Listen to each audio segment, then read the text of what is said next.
La Iglesia necesita adaptarse a los cambios que continuamente suceden en la sociedad. Y necesita adaptarse no solo para sobrevivir, sino también para cumplir la misión que Cristo le encomendó de evangelizar. Lo ha hecho siempre así y generalmente con éxito.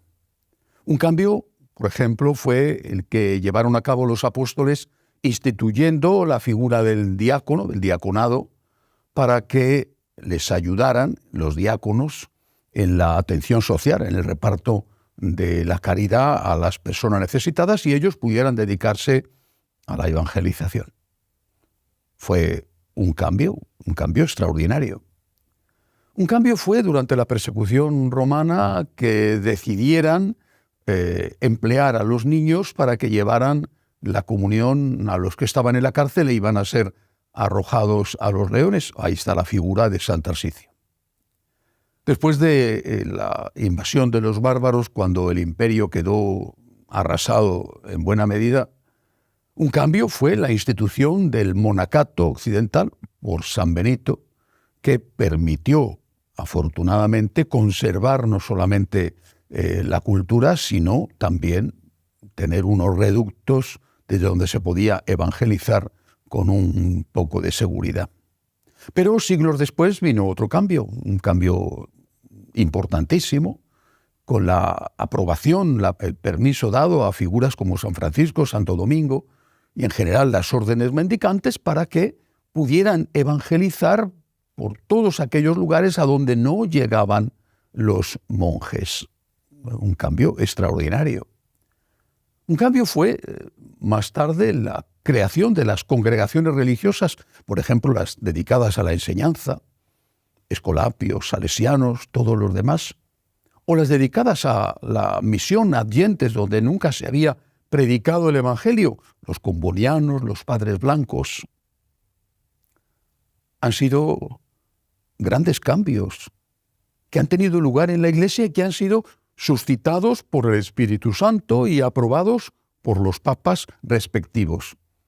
Si el Papa Inocencio III tuvo un sueño en el que vio a un hombrecillo, a un mendigo, poner su hombro ante una iglesia que se derrumbaba y evitar que esa iglesia se cayera, o si comprendió que lo que San Francisco le estaba presentando era una forma inteligente y eficaz de hacer frente a la herejía de los cátaros, de impedir que se extendiera esa herejía, pues si tuvo el sueño o fue una visión intuitiva tipo político-religioso, pues es igual. Lo importante es que dio permiso a San Francisco para ir por los pueblos y las aldeas viviendo pobremente y evangelizando, llevando la palabra de Dios. Y aquello fue, repito, un gran cambio.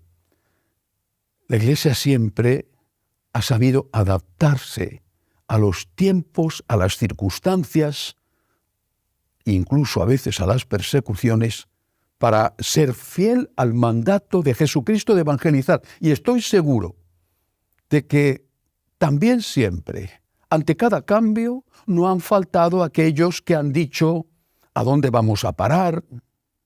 Esto es una barbaridad. Esto nunca se había hecho así. Y afortunadamente ni el Espíritu Santo ni los respectivos pontífices les hicieron caso.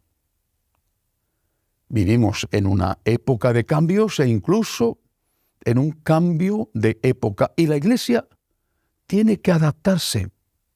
Tiene que adaptarse, y ahí está lo importante, sin traicionar lo esencial. Tiene que poder cambiar todo lo que se pueda cambiar y no cambiar nada de lo que no se pueda cambiar. Por ejemplo, el papel de la mujer en la Iglesia.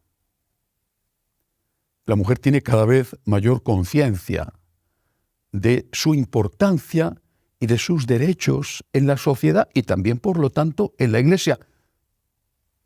Y, por lo tanto, tiene cada vez más conciencia de que tiene que ocupar un lugar protagonista. Me refiero con ello a lo que acaba de decidir el Papa Francisco pidiendo que en el próximo sínodo de los obispos intervengan 70 laicos, la mitad de ellos mujeres, y dándoles a los 70 laicos, hombres y mujeres, no solamente derecho a hablar, eso había existido hasta ahora, sino derecho a votar, dándoles voto. Es verdad que, creo yo, con esta decisión el Papa ha transformado el sínodo de los obispos y quizá ha creado una nueva institución que ya no sea propiamente dicho, en la práctica por lo menos, sínodo de los obispos, sino sínodo con obispos, de sínodo de obispos a sínodo con obispos, aunque hasta ahora seguirán siendo mayoritarios. Pero esto sería realmente importante si el sínodo se hubiera transformado en un organismo deliberativo y no en un organismo consultivo como sigue siendo. Es decir, si el sínodo, con obispos, con laicos, hombres y mujeres, que tienen capacidad de voto como los obispos, si el sínodo se hubiera transformado, por decisión del Papa, en un organismo aquellas cosas que aprueba, cuyas leyes que aprueba, tuvieran fuerza para obligar, se habría transformado en ese caso en un parlamento. Pero no es esto lo que el Papa ha aprobado. Si el sínodo fuera un parlamento, donde lo que aprueba tiene rango de ley y tiene que ser obedecido, en ese caso sí se habría cruzado una línea roja. Y estaríamos justamente en una situación igual a la que pretenden los alemanes con los llamados consejos sinodales, integrados por laicos y por obispos, que tienen poder de decidir, y eso precisamente es lo que de forma explícita ha prohibido el Papa. Si el sínodo se transformara en un parlamento que decide sobre lo que sea, con rango de ley, se habría cruzado una línea roja. Pero si es un órgano consultivo, si no es más que una forma de expresar la opinión y que después el Papa va a decidir qué hace, como ha ocurrido con los sínodos anteriores que ha presidido el Papa Francisco, ¿por qué no pueden dar su opinión o votar los laicos, hombres y mujeres? Si no nos adaptamos, morimos.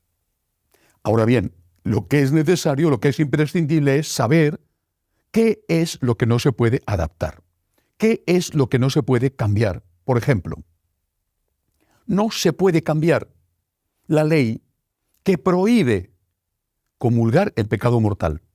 Eso es intocable. No se puede bendecir uniones que llevan consigo una situación de pecado. Eso es intocable. Ese tipo de uniones no se pueden bendecir, porque sería bendecir el pecado. No se puede aceptar que los laicos lleven a cabo funciones que están reservadas a los sacerdotes. No se puede admitir a la mujer ni en el diaconado ni en el sacerdocio. No se puede transformar un sínodo en un parlamento o en un concilio. No se puede modificar las normas morales, ni las sexuales ni las otras, para hacer que lo que antes era malo ahora sea bueno. Lo que antes era considerado malo por la palabra de Dios y la tradición, ahora sea considerado bueno. Eso no se puede hacer.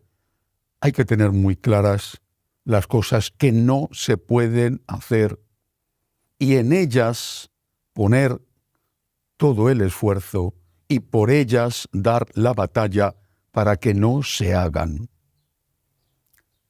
Los cambios hay que hacerlos y la adaptación hay que hacerla en todo lo que no sea esencial.